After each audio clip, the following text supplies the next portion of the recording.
a few Goldilock Bears podcast with Vincent Cloud. John Nemeth. And David Lauer. There goes my tail again. You know what? No, we're not depressed. Because how could you be depressed when you talk about something you love? How could you be, well, you could be depressed if you talk about something you hate, but you know what? That's like us fucking rocking out, like Jack Black says in School of Rock. It's like, just write about what pisses you off and we'll turn that into a rock song. That is the idea. Come up with topics that we want to get the bile out. But then there's everything in between, things we're on the fence about, things we're indifferent about or ambivalent about. And then we have mysteries. When we say that, though, it's just mysteries to us. We like to give ourselves curveballs to keep things lively and stuff in the relationship. But before we do any of that, though, we got to do the Daisha Fuse. It's a segment where we talk about old topics. Go ahead, John. I think that's Or the Dave. opposite Go of what ahead, you Dave. said, but Go ahead, Dave. Sorry. Okay. All right. So John, you had a topic, I believe, about physical books. yes. Okay, good.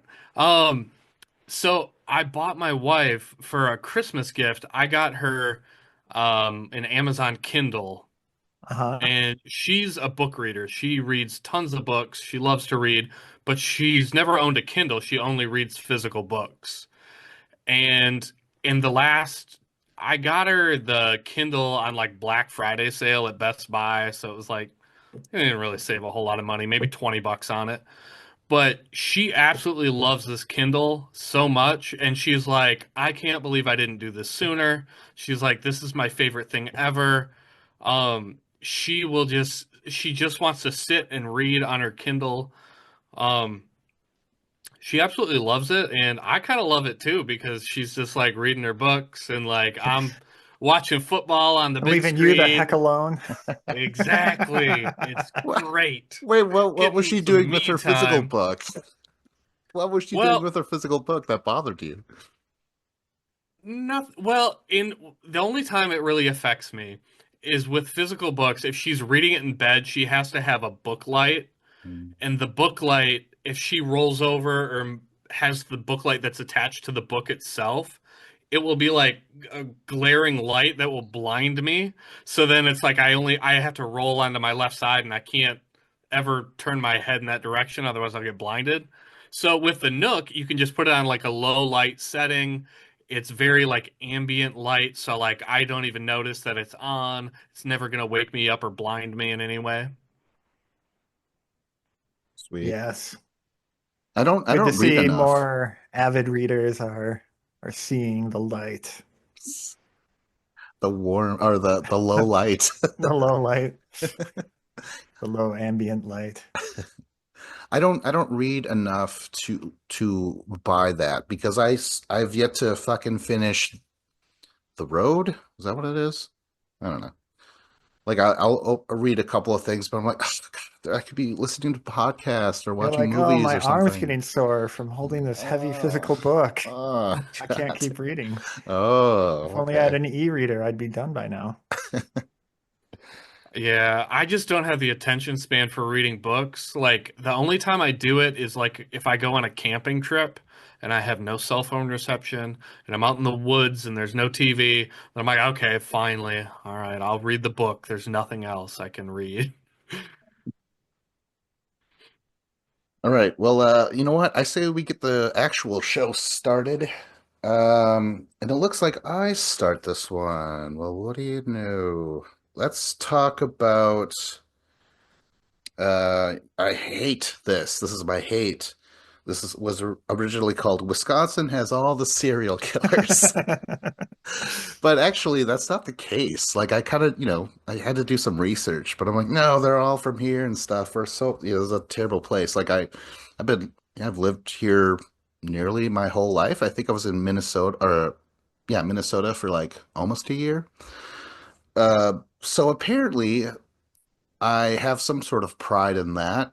And, when they're like, oh, Wisconsin. cheese, beer, serial killers. My God damn it. Yeah, we do have a lot of those. And again, it's not that we all have like all serial killers come from this place. It's just that we have for sure the two most famous ones or infamous ones, like who did the worst shit that inspired the most movies, Ed Gein and Jeffrey Dahmer. And we might have like I think the count was at least four others that for my research. I'm like, oh shit, that's still a lot. And all the crimes are so goddamn grisly and gross. And I think maybe that's what it is. Not only did we have killers, but they were sick compared to others, it seems. So, yeah, what do you guys, and I already expressed before about like how I hate true crime. And of course, this is nothing but true crime. We're living in it in the same state. So yeah, what do you guys think about Wisconsin having serial killers, I guess? Yeah. Yeah, I mean, that's definitely something that I kind of noticed a long time ago, even like before it was a meme, or you know what I mean? Like it just kind of became apparent. And then um I don't know if this is a serial killer. Um I never watched it, but the whole making a murderer thing, that was in Wisconsin. No way. God damn it. Yeah. Oh my God. But there was only Um one victim there, so it's yeah, not so not a serial serial. killer. Okay. Well, that's good. Yeah. That's good at least. Free Uh, Stephen Avery. He didn't do it. Um, have you ever seen the movie Wisconsin Death Trip? I No. watched this years ago. It's like kind of a, it's like a documentary kind of, but it's like very fast-paced kind of reenactments of events from the like I think it was Black River Falls area actually, the newspaper from the the turn of the 20th century, so like early 1900s. Um, and it's just like I don't know, you always think of how we're living in crazy times where people do crazy things, but just like over 100 years ago, people just doing crazy stuff too. And I guess it's not technically serial killers there either, but it's just um, weird stuff happening in Wisconsin specifically. What do we have any theories on why?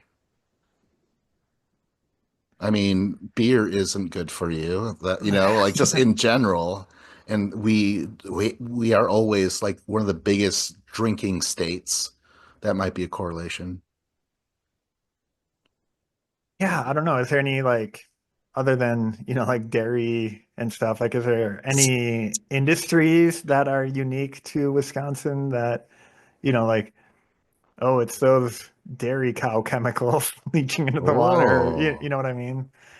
Like that would make more sense if we were like lead mining or something like that, but I don't know. Can't think wow. of anything like that. Wha- Like, is it statistically like, yes, there's more serial killers in Wisconsin? Because there's like Jeffrey Dahmer, but then like Ed Gein is super famous, but Ed Gein killed two people. He was just more of like a serial grave robber where he would dig up dead bodies.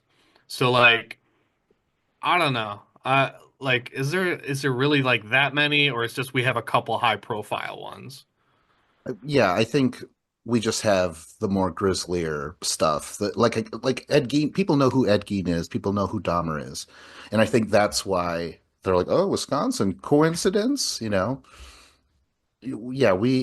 I don't think we have any more or any less, really. It's just we have the more prolific ones and it sucks. Do you Is it the winters? I mean, are our winters worse than anyone else? Like I don't know. It's weird. I think Uh, that maybe because like seasonal depression is a real thing, and it's like Wisconsin's very highly wooded, so like if you live out in the country and you're locked in your house for like months on end in the winter, and the only thing you can do is drink, you kind of go crazy a little bit. Yeah, they're definitely amongst the worst winters in the country. Um, and I don't know, like I almost think of like mountainous places as being more isolated, like your The Shining situations, but um, a lot of places in Wisconsin can be pretty remote. I don't know. When I think of like a state that would make me kill, it would be like Ohio or something, where there's like I hate driving through that state. I think that's the one. Ohio? No, Iowa. Yeah. Yes. Iowa. Fuck Oh. Iowa. Yeah, if Oh, I was because at least in Ohio you have potatoes, right? that's Idaho. That's I Idaho. got well, anyways, Iowa sucks, and I would totally kill in that state. Ohio Although, has nothing. Screw Ohio. exactly, you're like you can't be a serial killer when you can't find anybody. You got no one to kill. Oh my gosh. I don't know. Yeah. It's So I found an interesting correlation between a serial killer and Wisconsin. In 1974, the Green Bay Packers selected a wide receiver from Portland State. I think it was Portland State, Oregon's. Yeah, Portland State. And this guy, his name was Randy Woodfield. He went on to be the I-5 killer or the I-5 bandit in Oregon. And the I-5 goes from California through Oregon to Washington. And he was a serial killer, serial rapist, kidnapper, robber, burglar. And he ended up killing as many as 44 people. And he was drafted by the Packers in 74. He he tried to make the team, but he didn't make the team. And there's rumors that like they kind of thought he was weird and they didn't like him and they kind of just kicked him off the team. But there's no like official words. Just there's just like the rumors, but you don't know if those rumors were from back in the day or those rumors kind of started after he did all the killing because his football career didn't pan out. He goes back to Oregon and he's a little disgruntled and pissed off about his football dreams not working out, and then just decides he's going to kill people off the interstate. holy shit. Is there a correlation between football players and killers? Right? OJ, hello? CTE. CTE, yeah, that's what I was CTE, gonna yeah. say. Holy shit. Yeah, I don't know. Well, anything else? Segway challenge? I'd kill Uh, for a new topic. but you would have to kill more than one person to technically be a serial killer. All right, whoever wants to go next. I can go. I am indifferent to band members who go solo and start their own career.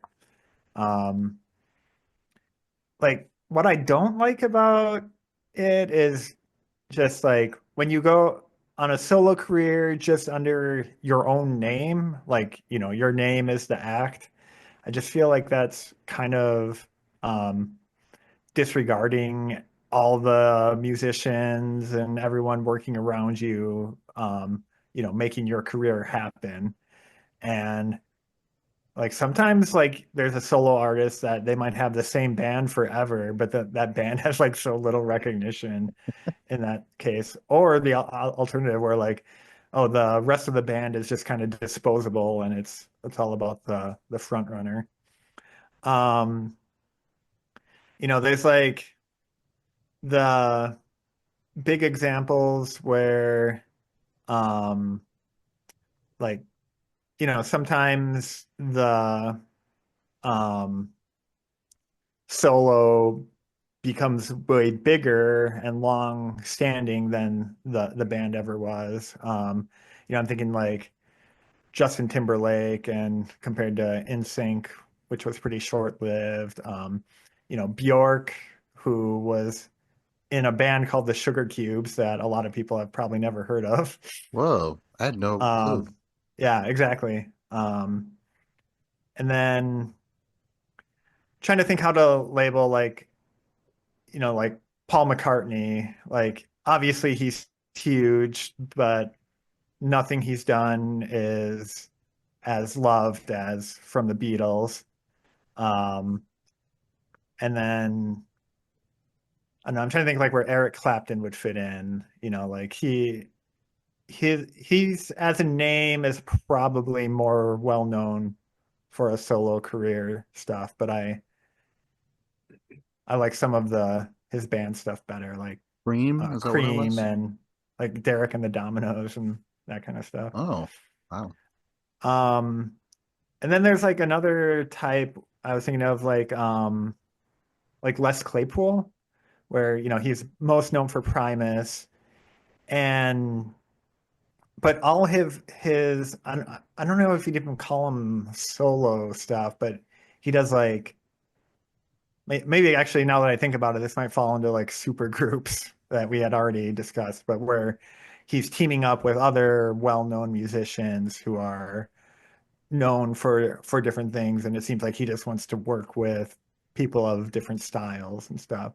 But a lot of times it'll have his name as leading the band, like Les Claypool and the Fearless Flying Frog Brigade and the Les Colonel Claypool's burning bucket of or bucket of burning brains or whatever it is, like Wow.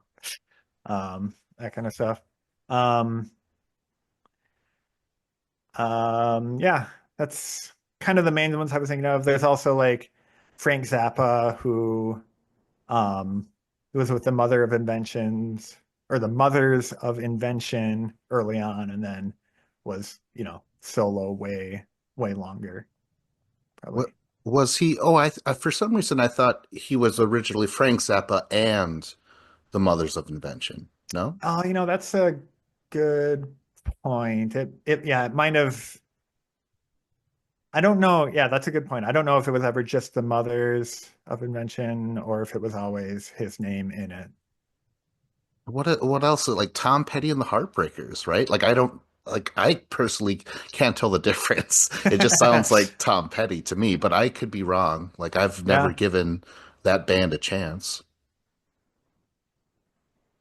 Okay, so I wanted to say Don Henley. So I loved Boys of Summer and I loved Dirty Laundry. I had no idea that he was a name and he was from the Eagles. I had no Oh yeah. fucking clue. So I'm like, oh, that's cool. So I finally listened. I finally gave the Eagles a chance and I really liked them a lot. Um, and then Glenn Danzig, fucking yeah, Mother comes on. I'm like, yeah, that's fucking cool. And then I've always heard somewhat of the Misfits, but I had no idea what they were. And then one day they're like, I saw a video of the Misfits, like Glenn Danzig, when he was part of that, I was like, what? Are you kidding me? Like it was, my mind was blown. And I love the Misfits. They're like top three favorite bands of all time. It's a new love. Like maybe what last year I think I heard of them. Um, and then let's see, where's Ice Cube and NWA. You know, Oh like yeah. um I I don't know. I don't think Ice Cube is bigger than NWA, but I love the idea of all these different talents all together. And yeah, when they go solo and all those studio musicians aren't brought up, but I think it's because for example, Glenn Danzig, he wrote all of the material for those three Misfits albums. So Hmm. him becoming solo made sense. And that's what I was going to ask you guys. When there's a group, can you tell who's going to be going solo? Like is it very obvious? Like for me, I knew Beyonce was going to be a star, if she were to leave Destiny's Child, even though that was a perfectly popular group, I just knew Beyonce was going to blow up. See, I didn't think that at all. I Oh was shit. shocked it was Beyonce. I thought it was going to be the other girl. I don't even Kelly? remember her name. Um, Kelly Rowland? yeah, I thought Kelly was the star of the group. And like during the breakup, because this would happen the way, like in wrestling, if you have a tag team, like Edge and Christian, when they break up, you're like, oh, that guy's going to be really popular on his own. But not the other guy. And I always thought Christian would be popular, but then Edge ended up being way more popular. So like, I don't know. I guess I was off on Beyonce because I didn't think she was better looking, but I didn't think she was as talented. Mm. That's that's what gets you through the door, I guess. The prettier one. I'm trying to think like who was Don Henley prettier than everyone else? uh Anything else about solo stuff? Dave, Well, you gotta just have some. Oh. to answer your question, like in like rock bands, it's always the lead singer who goes solo. I guess like the Ramones, each of them kind of did their own projects, Oh, and I really? got the Beatles too, now that I think about it. But for the most part, it's like the lead singer does it and like ditches the band. I don't know. Like that's how it feels to me anyway, but maybe that's not fair.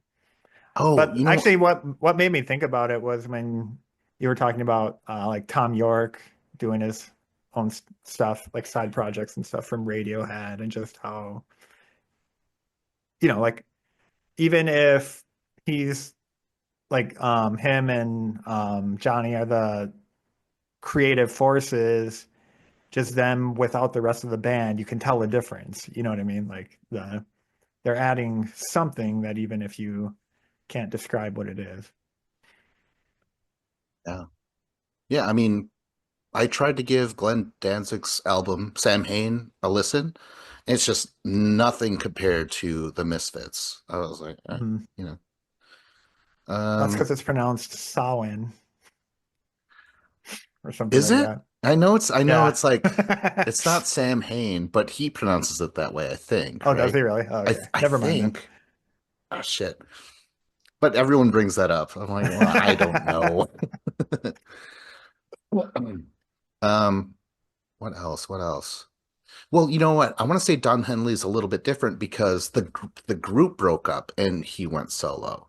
Right. I And think that's that's what I was different. thinking about the Beatles too. It's like, oh, it wasn't like, well, I mean, to some degree, maybe they wanted to go off and try, see how the world treated them on their own. But for the most part, it was like, oh, the band broke up, so and we want to keep making music, so let's see what we can do.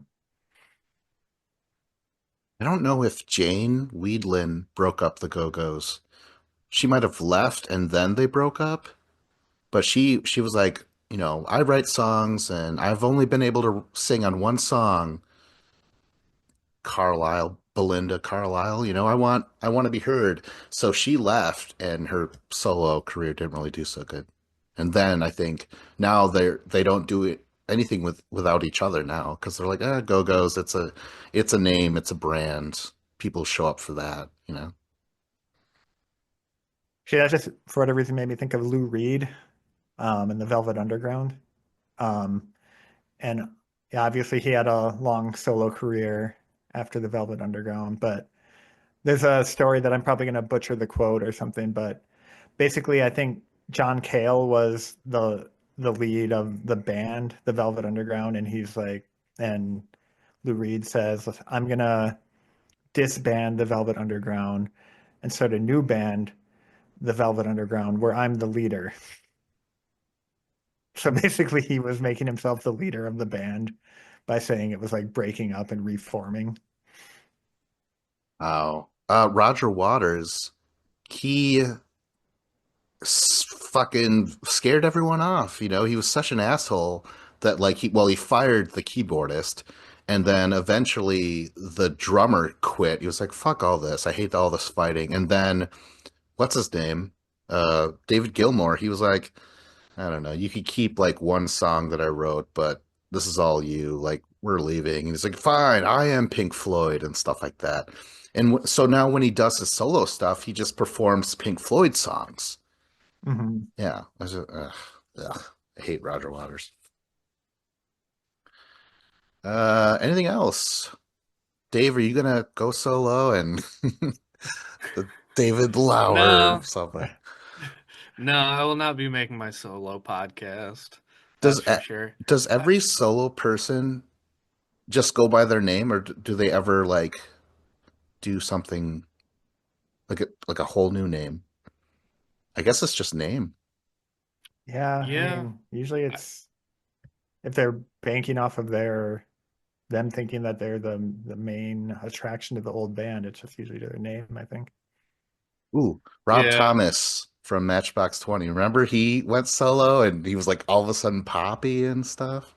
That was weird. Yeah. He had so much potential with Matchbox 20. I don't know. Like I don't know. Like when I was a teenager, I thought they were such a good band, and now looking back, I'm just like, I don't see it at all. I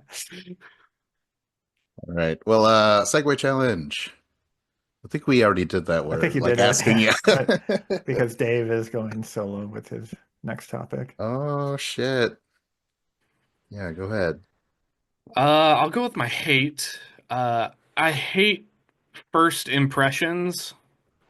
So like a first impression can be a couple different things. Like when you meet somebody for the first time, like you get like a new coworker and you see that coworker for the first day and you're like, okay, all right, I think I knew who this kind of person is, and you in your head you're kind of comparing them to other people you've met in your life, like similar personality traits, and you're like, okay, I think I know who they are. And then there's also like first impressions where you you watch a movie for the first time and you're like, ah, this movie sucks. I hate it.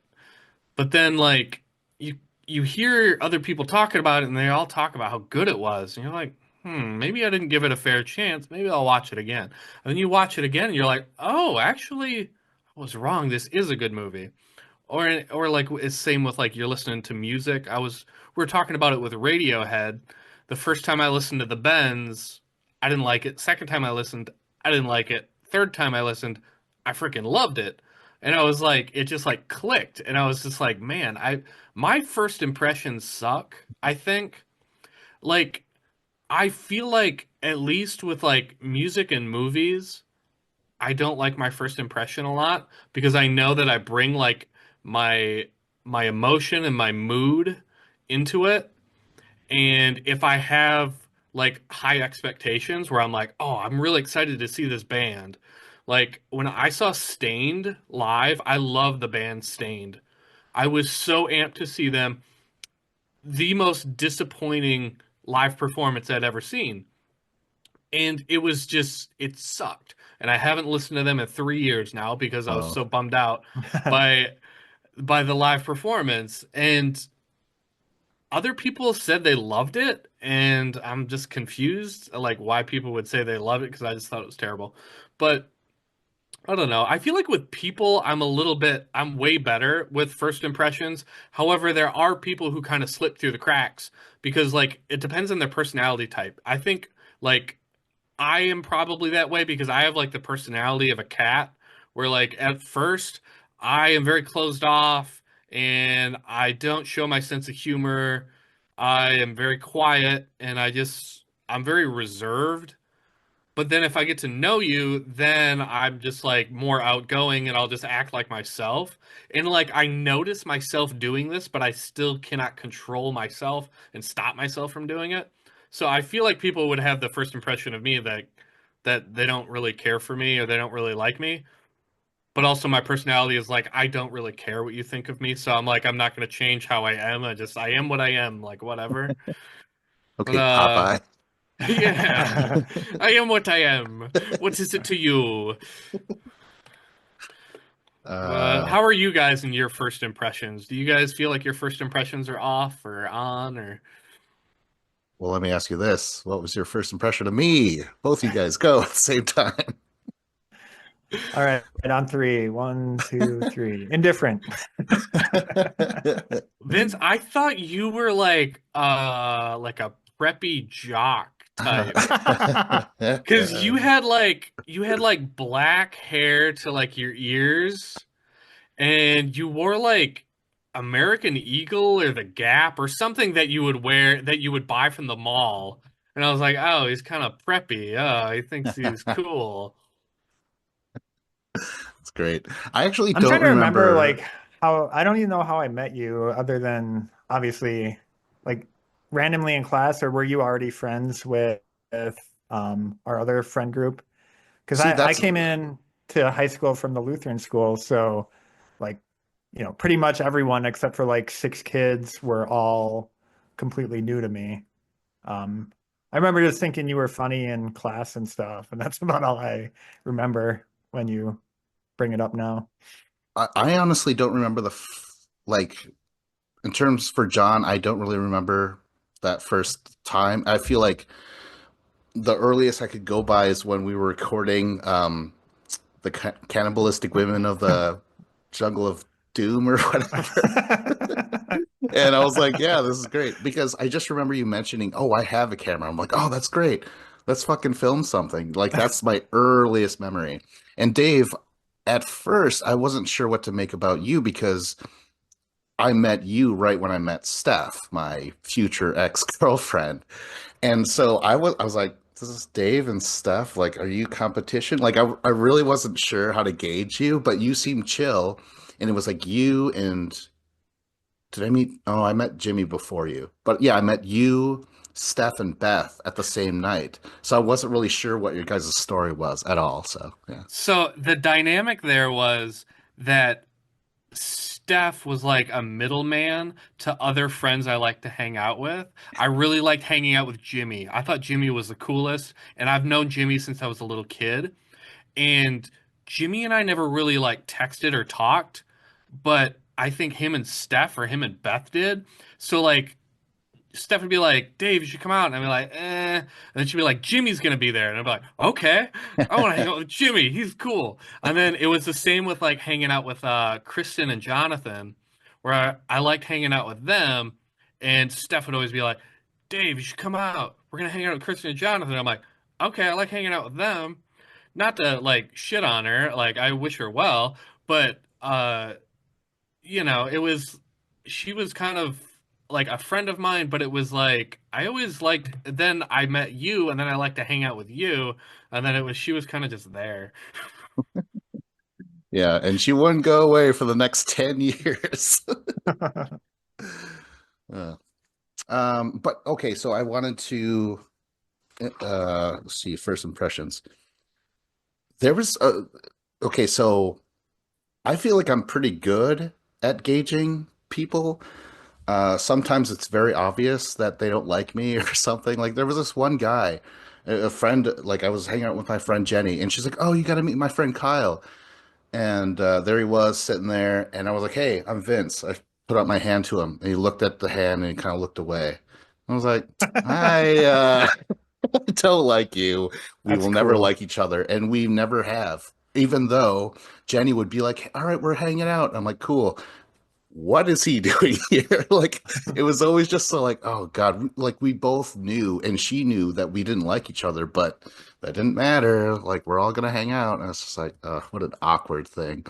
But going back to Beth, Steph's friend, I was like, I was kind of moderate, looking at both of them, just seeing what they were like, and I wasn't sure, but I knew that Beth was way more colder, like, or she was way more like standoffish and stuff. And I remember once I got with Steph, I'm like, so what's up with your friend Beth? And she's like, oh, she's really nice. She's just shy. She might come off as stuck up, but she's not. No, she was stuck up. Like I had to deal with her for the next 10 years as well. So I feel like I'm pretty good at first impressions, but in terms of movies, yeah, I could get it wrong sometimes. Like I mentioned before, Scarface, hated it. I was like, what the fuck is this? And then on my, I don't know, eighth try, I was like, oh, that's cool. But yeah, some things take time. What do you say, John? I definitely don't trust my first impressions on anything, um, especially music. Like most of my favorite albums in the long run, it, it doesn't click for like the first two or three even listens. Like it has, and a lot of times you won't give an album that many chances. But like if I have a friend who I trust their taste in music and they say like, no, trust me, this is a really good album, or you just end up listening it to it with them or something, then it finally clicks eventually. Um, Also for people, I just don't necessarily think my first impressions of them are going to be accurate, and I usually, like, if I'm not clicking with someone, I'm not going to write them off or anything. I'll see what happens in the longer term. I also think a lot about first impressions of just like how somebody takes something or perceives something. Like, if you say something to someone and they take it as an insult and you immediately clear it up, you're like, "Oh no, I didn't mean it that way. I meant it a different way." Even if they believe you that you didn't mean it as an insult, I think the feeling of being insulted never goes away. So like whatever the first impression was, like if I felt insulted by it, even after they clear it up, I still feel insulted. And I think first impressions are very lasting in that way, that like it you can never completely undo the first impression of something.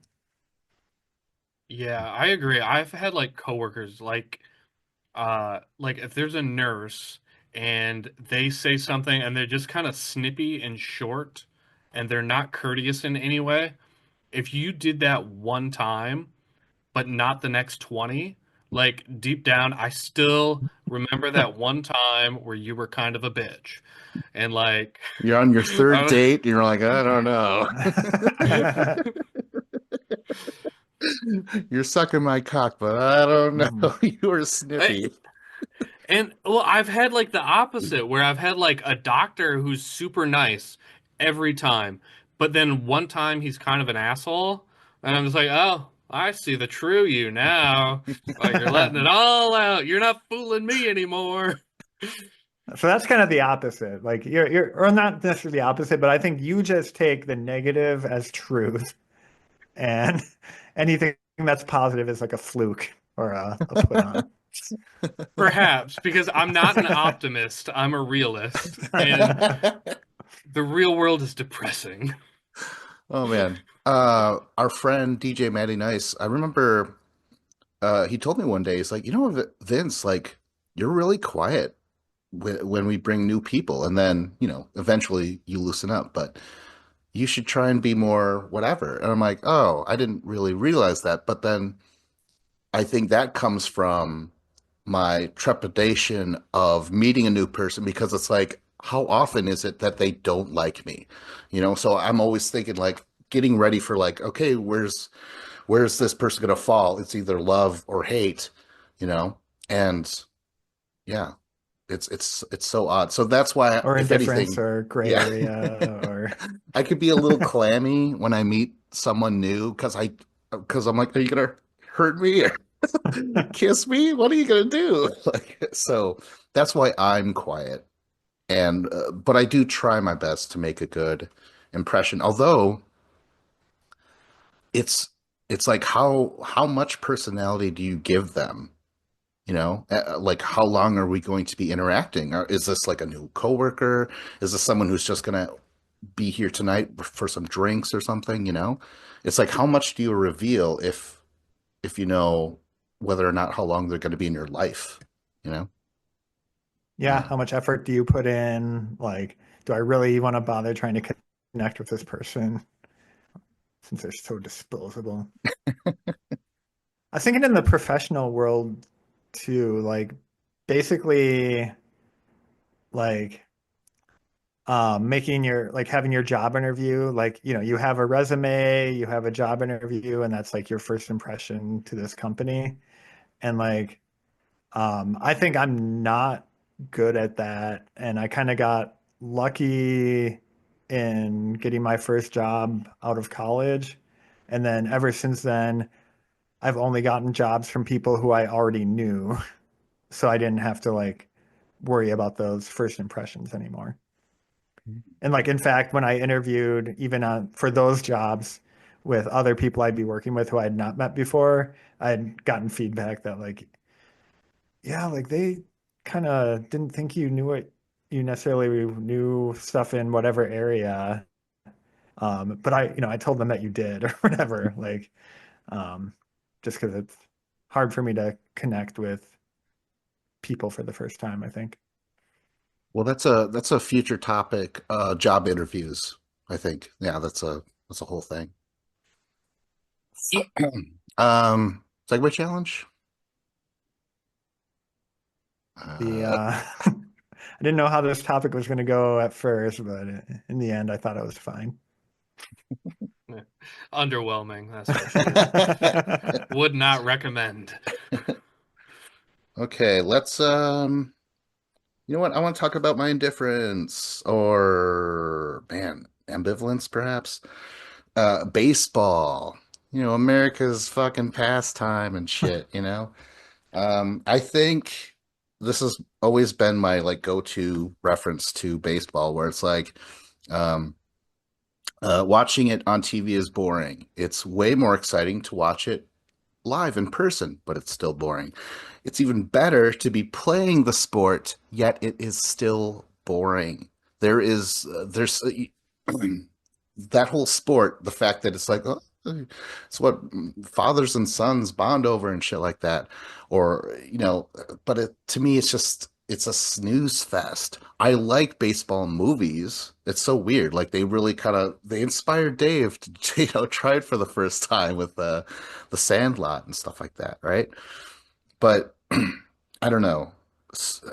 So I'm in Little League or so I'm middle school, grade school. I don't know. I was pretty young, but we were getting this big team together, and the coach, for some reason, was like, "All right, we need three pitchers, you, and you." And I'm like, "Oh, that's okay. I actually have no interest in." And they're like, "Do it." I'm like, "Oh shit, okay." And like he had us do our pitching practices and stuff, and I was okay. I wasn't very good, and I told him that. And I remember we were doing these stupid drills, and he's like, Cloud, if you miss this next one, you're gonna do 10 push-ups. And I'm like, okay, but could I just do the 10 push-ups now? I was like, that's not, I didn't use these words, but I wanted to say, like, you're not motivating me at all.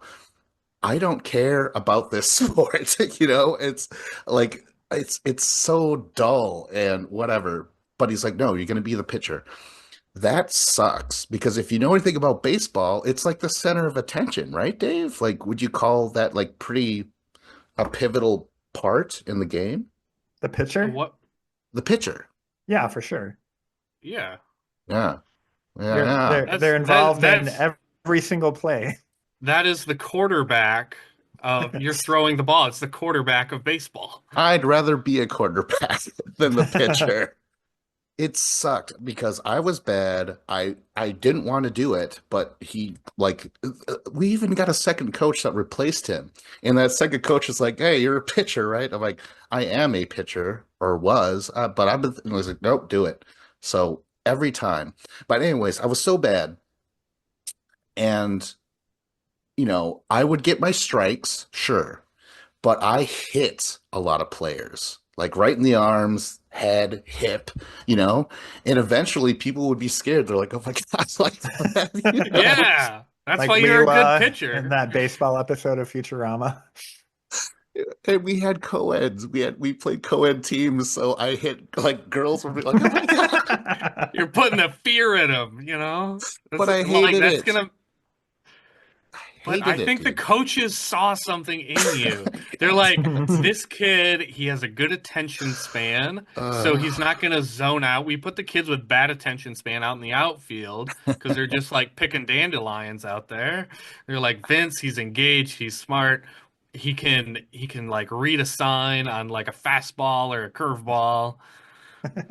the fun is batting. Like I didn't mind that. That was thrilling to like, you got the roster and like this person went, now it's this person, and you knew your place. Like that was exciting and stuff. And I did okay at batting. But god damn it, did making me a pitcher resent baseball for the longest time. So yeah, what do you guys have to say about baseball? I think I don't know where I heard this. It might have been from someone on this very podcast, but Like when you said America's pastime, like pastime is the phrase, like you're using it to pass the time. But like Oh. I actually like it for that. Like Uh, baseball is like the one professional sport that I'll go see live a couple times a year wow. just Okay. because like it's relatively inexpensive compared to the other sports. You can just like decide that day, like I'm gonna go see a baseball game. There's so many of them. Um, and yeah, you just show up and it's like the fun of being at the ballpark. I think I might have mentioned this earlier in a different topic about like just knowing like how stuff works behind the scenes, but like um, my boss who was super into baseball telling me about how like um, they're passing signs back and forth and like the like if you have a runner uh, on second base, they'll watch the catcher for the sign and then they'll make a sign to the batter to try and tell the batter what the catcher was signing to the pitcher. Like I find all that stuff super fascinating. I could definitely imagine a world where I'm a retired man going to every home game and like filling out like the scorecards and stuff, like just as a thing to do as like a ritual or a tradition. On the other hand, like other than the games I've gone to this year, I have not watched a single game on TV or paid any attention to any scores or standings or records or anything like that. Dave, go for a long one. Is that baseball or football? I don't think. That would be football. But Okay. yeah, like I like baseball. I used to hate it when I was younger because I just thought it was boring. Like I played it a little bit, when I was, I don't know, fifth grade, sixth grade or something like that. Um, but I was in the outfield. Um, I really like baseball. I started to pay attention to it when I worked like a factory job, and some of my coworkers would listen to the baseball games, the Brewer games on the radio. And I always thought, I'm like, the Brewers suck. Like, the Brewers always suck. But then at the time, there was this new young guy named Ryan Braun, Yeah, who yeah. would go on to win like MVP, and he was a really good batter. And it was weird because like the Brewers never had anybody good throughout like all the 90s. Like, we were terrible during the 90s. Like, back in the early 80s, they were good, but then they fell off for a long time. And then they also had Prince Fielder at the time, and Prince Fielder. Um, he was this big first baseman. He was just built like a football player. He's built like a tank, but he could just crush the ball and hit home runs. Um, and then the rest of their team was just kind of like a hodgepodge of like guys who's really fast, but he can't hit the ball, or a guy who can hit the ball really far, but he's like lanky and awkward and like 6'6" and like doesn't really have a true position. And I don't know, they just had like this ragtag team of guys, and it made me kind of appreciate baseball a little bit, but I have tons of complaints about baseball just because of how like Major League Baseball works. It's like the big teams there's no salary cap. So big teams like the Yankees in New York or the Los Angeles Dodgers, they have unlimited amounts of money basically where they can just sign all the best players. And then there's teams like Minnesota, Milwaukee, Kansas City, all these Midwest teams that are just like struggling to make a team, and like, oh, our payroll is like 150 million, but like the Yankees payroll is 450 million. And you're like, we got a third of the payroll, but you're trying to compete with these other big markets, and I don't like that aspect. I don't like the fact that it's hard to watch the games. You have to have like MLB like season pass or something, which costs like $200 or something. Or you have to have satellite TV, and you have to have like the local sports affiliate, which is like an add-on package. So your base package of satellite plus like an extra $20 or $25 on top of that. And then just to watch the games, and The one good thing about baseball is listening on the radio. If it's local, it's nice to listen on the radio because if you're working a job and you can listen to a baseball game, especially if you're a Brewers fan, because they have Bob Yeah, I Uecker. was gonna say The Bob Uecker is a national treasure. Yeah, he's one of the all-time great baseball announcers, and he's still doing it. He's like 87 years old. I Whoa. don't. It's insane. He might be like 90 at this point. Um, but yeah, I like baseball. There's definitely things to complain about, but I would still rank it above hockey. I would rank it above golf. I would rank it above basketball. I think it's football is number one. Two would be like MMA. And then for like a team sport, I still think baseball is really good if it's like playoff baseball and when the game really matters. And there's something about the ballpark. Like John was saying, going to the game is fun. If you're in there in the stadium, there's something, especially like Minnesota has a beautiful stadium. Like Milwaukee has a terrible stadium. Like go to the one in the Twin Cities. It's amazing. It's outdoors and it's just fun. You can look at the skyline and you can just eat a hot dog and it's just beautiful there. What does Oklahoma have? Do they have a baseball team? No professional. They have lots of not semi-pro, but like minor league baseball. There's like the Tulsa Drillers or the Tulsa Oilers.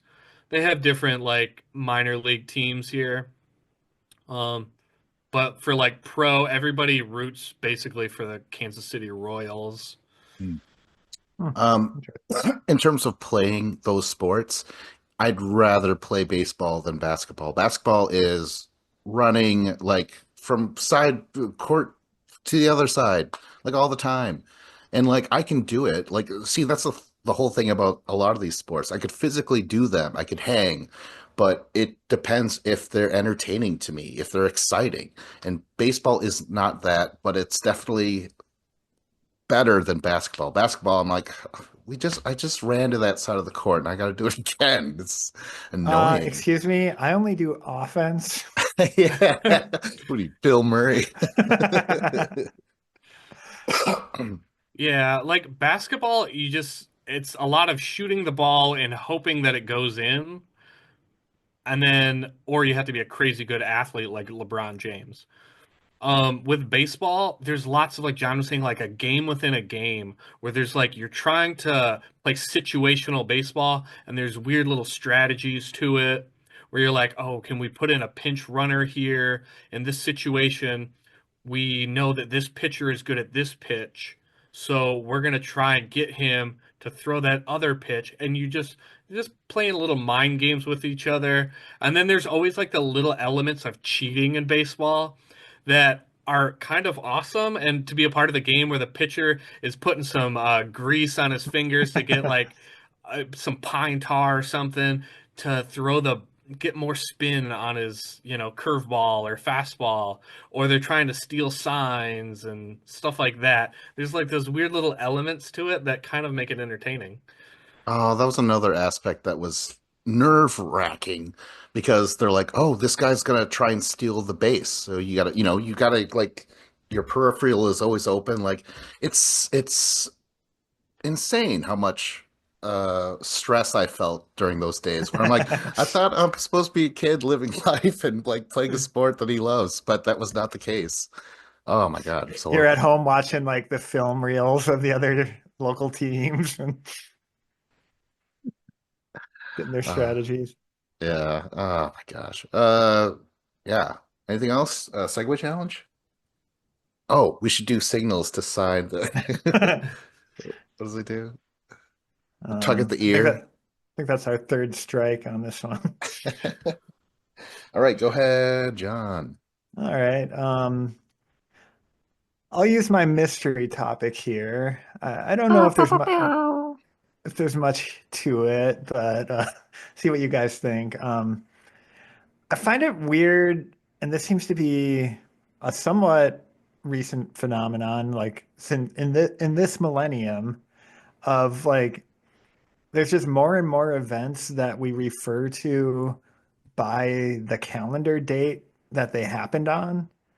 Um, So like 9/11 probably being the biggest one, Classic. January 6th, and then October 7th when Hamas invaded Israel, like, they went into that the military, like where all the families and stuff lived. Like, why is this happening? And are we gonna like run out of dates?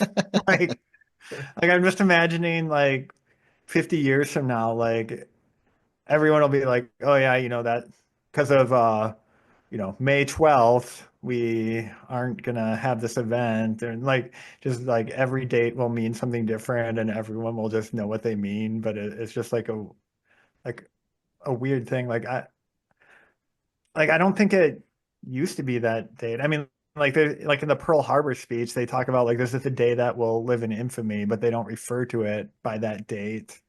Um, What was and that there's date like again? I don't remember. the December 7th, maybe. Um, no, I'm Hmm. curious now, but Yeah, um, it's like it's the first week of December, but I'm not entirely sure. yeah. Anyways, like, yeah, there was like, V Day and D Day, like these World War II things, but they're not like April 12th. Like, I Is don't that the know. right date? No, I'm no, just no. curious now. Like I'm Yeah, really no, I don't curious. know. Like Oklahoma City bombing. I was gonna make a tasteless joke about that, like as a baseball name. We're the Bombers. But like, when did that happen? You know? Yeah, so Pearl It, Harbor was December 7th. Okay. Um, Um, Oklahoma City bombing was April 19th. April Um, 19th. I think didn't Columbine happened on like April 22nd or something, Oh wow. but nobody calls it April 22nd. right, They yeah, just exactly. called it Columbine, the name of Yeah. the high school. Whoa. There was like I don't remember like when Trump was like when he was doing the thing in Butler, Pennsylvania and almost assassinated. There was like a lot of people would I don't remember the date, if it was like July 13th or something or whatever the date was. People were like talking and I would see it like written down and I'm like, what date is that? And I had to look it up because I'm just like, oh, okay. And I'm like, it's I don't know. I swear like people are trying to like just give things like a date because they're like, it's so significant, you'll know it by the date. Where it's like, I think with 9/11 that applies. With everything else, I don't know. I would prefer something like V-Day or D-Day or some kind of nickname. I'm fine with that. But yeah, just calling it by the date is kind of stupid. The only other big one I can really think of is like the 4th of July, but even then, like that's Independence Day. You know what I mean? Like, but I mean, people do call it like, oh, what are you doing for the 4th of July? And I guess there's Hmm. Cinco de Mayo, which is um, kind of a similar What is it concept. again? May 5th? Yeah. Yeah. Yeah, and then what happens if aliens show up and they talk to us humans for the first time on 9/11? You know? Right, exactly. Like, you guys come back tomorrow. Yeah. Kind of had some big shit happen on 9/11. You're gonna have to come This back next this day's week. taken. I've always felt that way. Uh, Like if I have a patient and I look at their birthday and I see that it was on 9/11, I always look at like what year they were born in because like, okay, they were born in like 9/11 in 1971. And I'm like, all right, they had 30 years of their life where their birthday was just a normal day. oh man. And then all of a sudden, their birthday is now freaking the terrorist attack. And it's just like, man, your birthday, I feel like it's just tainted the rest of your life. And that is the worst part of the 9/11 attacks. Yeah. Not only did they turn 30, but now their birthday means nothing. Oh man. Or is Um, anybody's wedding anniversary 9/11 after that? Like yeah, really. Yeah, I think my wedding anniversary is September 22nd. So I was like, well, okay, it's not in the teens, so that's good.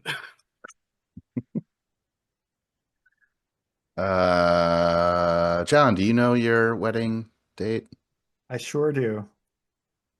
All right.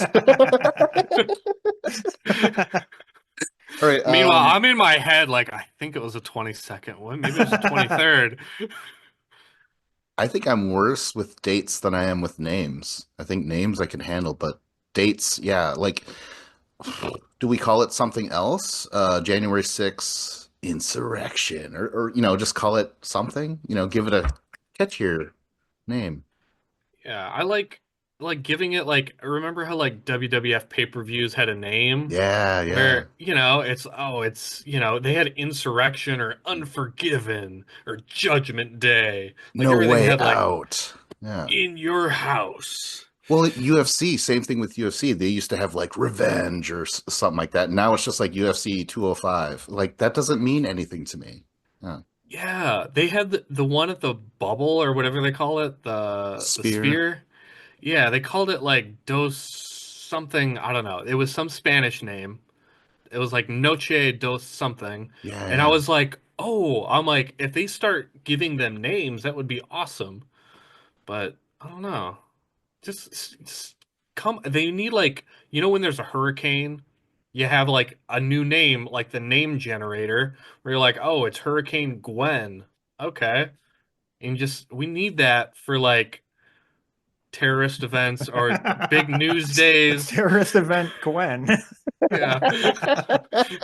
Oh my gosh, that would help keep track of all the shootings they Yeah. have. Uh, Oh my God, horrible.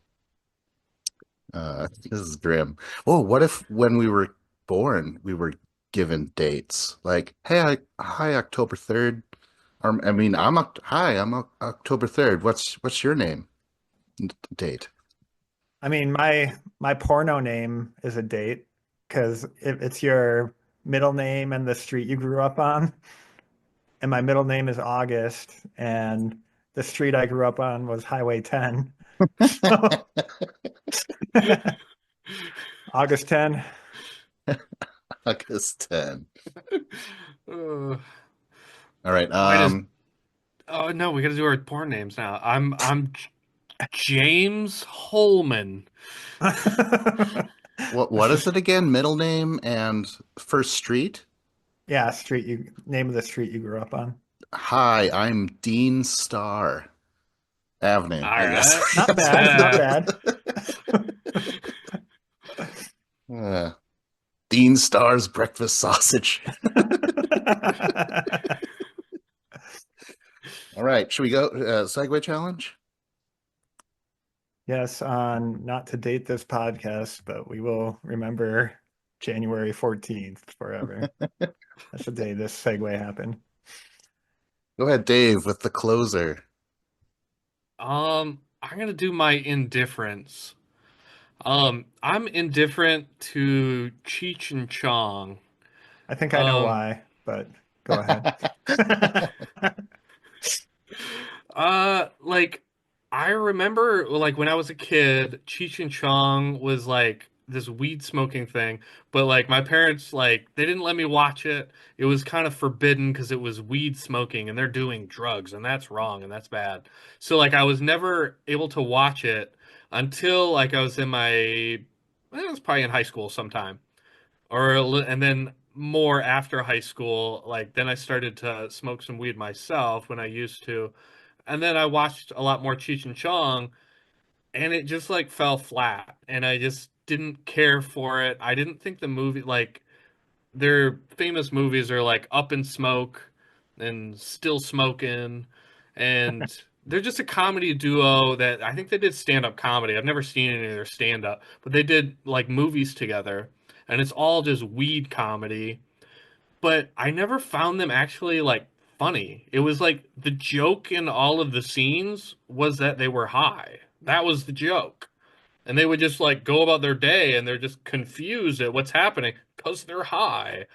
But like there was no like good writing to it. Like I feel like comedies, like if you watch like Pineapple Express, like a more modern stoner comedy, there's actually funny writing and like funny stuff in it. Where like Cheech and Chong, like I feel like both guys are genuinely funny to hang out with probably, but like it just I never felt like it came across in their movies very well. I thought they were just kind of, it's fine that they're low budget, but like I feel like there was no time put into the script. I feel like they just like showed up on set, thought they would just roll a blunt, smoke it, and the funny stuff will come to them. But I don't feel like it ever did come to them, and I feel like they probably recorded like 15 hours for a movie, and then they're like, we'll pick out the funny stuff. And then in the editing room, they're like, shit, man, we got nothing to work with. I don't know. What do you guys think of Cheech and Chong? Dave's not here, man. Ever heard that one before, Dave? Ever? No. Are you being serious? Yeah, I don't know. What are you talking about? What? It's like one of their greatest sketches. Oh my gosh. It's so awesome. I Wow. literally thought that this was like the crux of the issue, that people would meet you, know that your name is Dave, and then do the Dave's not here thing to you. I've never heard that in my life. Oh, it's fantastic. I love it. Is this like a stand-up that like a skit they did on stage? Yeah, it was like their first skit on their first comedy album. Yeah. And she's just like, he's like knocking on the door. It's like, hey, man, open up, man. It's me. It's me, Dave. I got the stuff. He's like, Dave? Yeah, man. I think the police saw me. Open the door. I got the stuff. Dave's not here. That's the whole thing. But like, you got I love Cheech's manic ways he could be. It kind of reminds me of like a Ren and Stimpy type of dynamic, because you have Chong who's like, hey man, like just fucking brain dead as all hell. But like I love his voice. Um, there's also the terrific sketch slash song Earache My Eye. Have you ever heard of that one? No, I haven't. Oh my gosh, I love Earache My Eye. It's like Cheech try to get Tommy Chong to go to school and stuff, and it's just this great comedy routine. I You know what? I need to check out more of their stuff. I do like Up in Smoke. I know that it's not solid. Like it's to me it's a classic, but I understand why it didn't resonate with everyone. But I watched those when I didn't smoke weed, and I liked, again, I like Cheech a lot. Like I've probably seen a lot of his stuff. He was in fucking Nash Bridges for years, and like Tin Cup and stuff like that. I was Lion going to say, King. yeah, like Cheech, especially, I think shows up in just random stuff and is usually pretty good in it, and pretty funny. Um, I never got super into the Cheech and Chong stuff either, though, I guess. Like yeah, I think I had seen Up in Smoke, and I remember thinking it was funny back in the day, but just never, for whatever reason, got into them at all. I also have to throw out like just, you know, kind of cool to see someone who, nothing against the white people, but like, there was a bit of representation there where it's like, hey, they kind of look like me a little bit and they're in a movie and they're funny and stuff. So that was different, and I really appreciated that when I was a kid. Um, did you like Chong in the '70s show? Wasn't he a reoccurring thing? Yeah. Oh, that's Yeah, right. I forgot about that. I remember that. Like that's what kind of got me into watching Cheech and Chong is because it Oh. was I remember like, oh, that's Chong. Okay. I'm like, he's in Cheech and Chong. And like he smokes weed on that '70s show. He's like the old stoner dude. And I was like, I actually felt like I'm like, he's funnier on that '70s show when he has better writing than he did in like the movies that I saw. I just and I like in the Cheech and Chong movies, I thought Chong was like a super letdown because it seemed like Cheech was the better of the two, and he was doing like all the heavy lifting, where it was like kind of like a Beavis and Butthead, where it's like Beavis, I felt like Beavis was the star, then Butthead was just there. That's awesome. If they were to go solo, like who would become more Oh, successful? oh man, that's tough. Yeah, I like that. Like, yeah, I want to check out more of their stuff. I think their skits, Dave. Check out like Earache My Eye is so good because Cheech is the manic one. You know, again, Ren and Stimpy. It's very like he's the one that gets wound up. He's more versatile with his acting, whereas Chong is always going to play like he, me, you know, that sort of guy. But to me, it works. You know, yeah, I would love to. I wish we could form a sketch group or something, guys. Oh my gosh, but we got this podcast, so that's fine. Um, Maybe you should go solo and make one. maybe I will. Actually, Oh my gosh. I hate podcasting by myself. It is the worst. I thought you were going to say, maybe I will. This has been a few Goldilock Bears. I was Vincent Cloud. And I will always be Vincent Cloud. It's got the lead singer syndrome.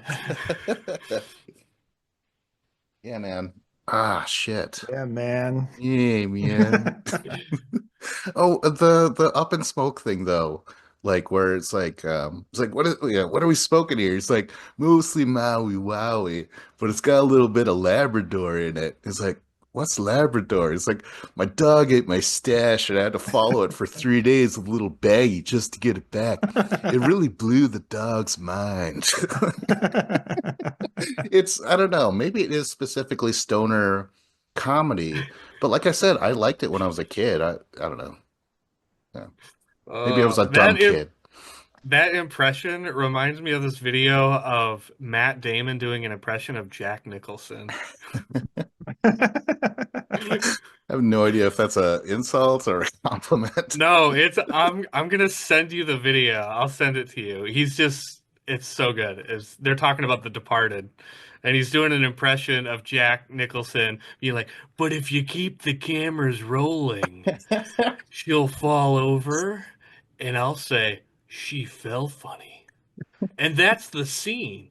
But if you keep the camera rolling, and then he just goes on and on and on for like 5 minutes. It's so funny.